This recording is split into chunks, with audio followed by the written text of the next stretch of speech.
I'm in awe of what we've just seen. I can't believe this result. I had zero faith in these guys. I'm still in shock. I don't know what I'm gonna say in this video, but like, 5 things we learned, man. The first one, Declan Rice. First time was so nice you had to do it twice like Declan Rice. This guy, like, I think this was his first free kick, right? Yeah, this was his first ever free kick. And I mean, I went crazy after the first one. Great first free kick. But then minutes later, I saw him line it up, right?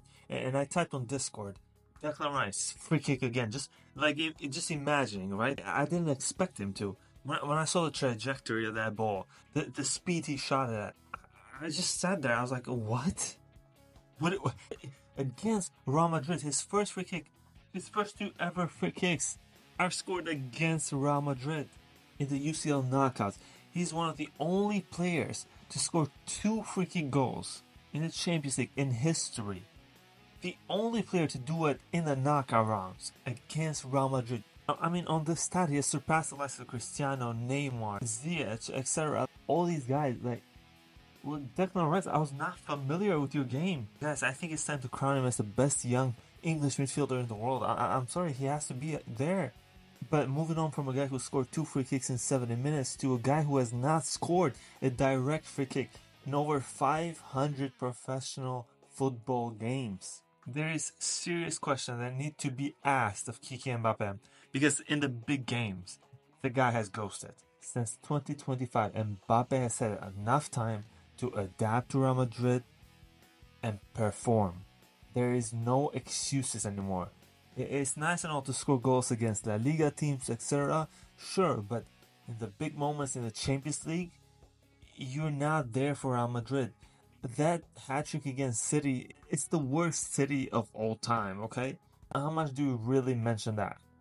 And I mean, guys, 0 free kick goals in over 500 games. Do not bring up, we're not doing this. We do not bring up indirect free kicks, okay? Now, what is this woke nonsense of assist from a free kick? If another player touched the ball, it's not a direct free kick. That's what we're talking about.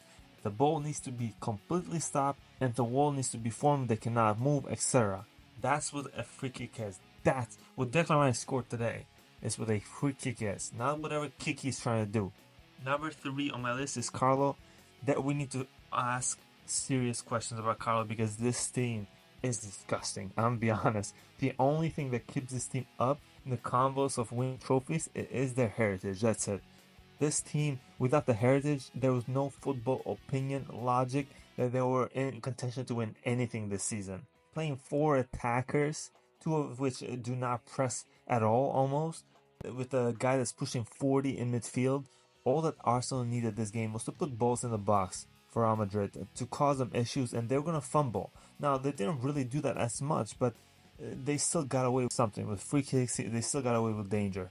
And Merino's goal, that's pretty much what Arsenal did. Just put the ball in the box somewhere in the center, and that Madrid defense is susceptible. Carlo has not coached this team well at all to handle defensive duties. I understand there's injuries, but this is supposed to be the best team in the world. This is supposed to be the most expensive team in the world, the Galactico 2.0s. There is no excuses for Carlo.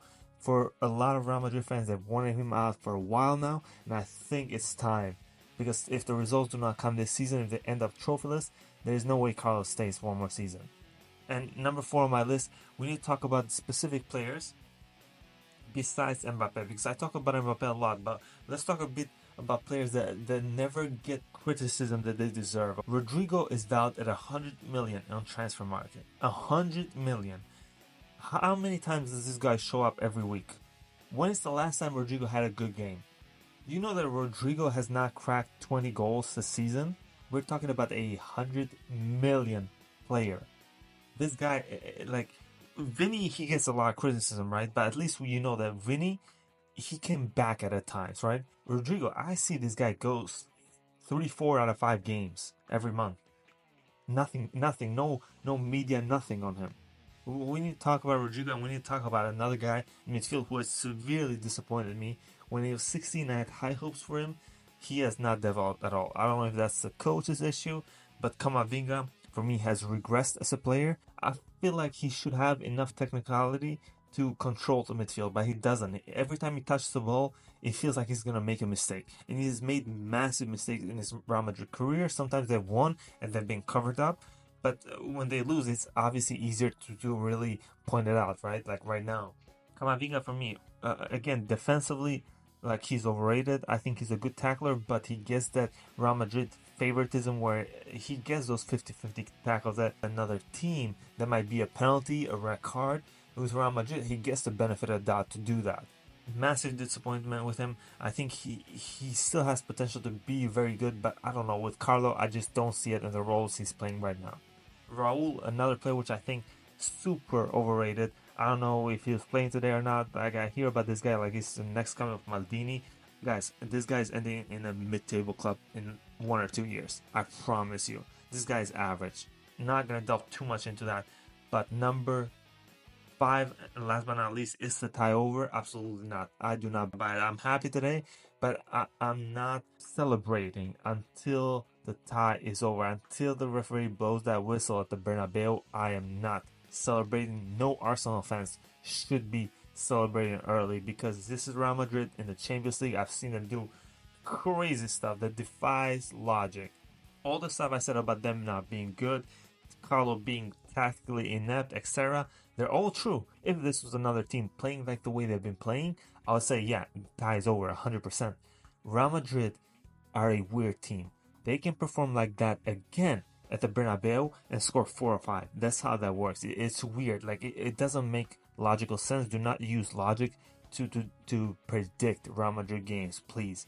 We need to knock these guys out in the Champions League, but I do have more belief now than ever before that if Barcelona meets Real Madrid in this Champions League final, I think Barcelona cooks them in that final.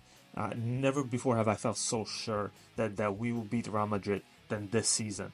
And I can't believe I'm saying that considering where the season started, all the narratives, and where we are right now. Arsenal, shout out to them, shout out to Arteta, La Masia product, of course. We're always there. Our influence is unmatched. We always win in the end. Guys, leave a like, comment, subscribe. Let me know your thoughts about the game. What went wrong for Real Madrid? What has been going wrong all season? Can they make a comeback at the Bernabeu? Will the referee give 2 or 3 red cards to Arsenal? 6 penalties to Real Madrid or 5 penalties? 6 offside goals or 9 offside goals? Leave a comments down below. I appreciate you guys so much for the support. Guys, I'll see you guys in the next one.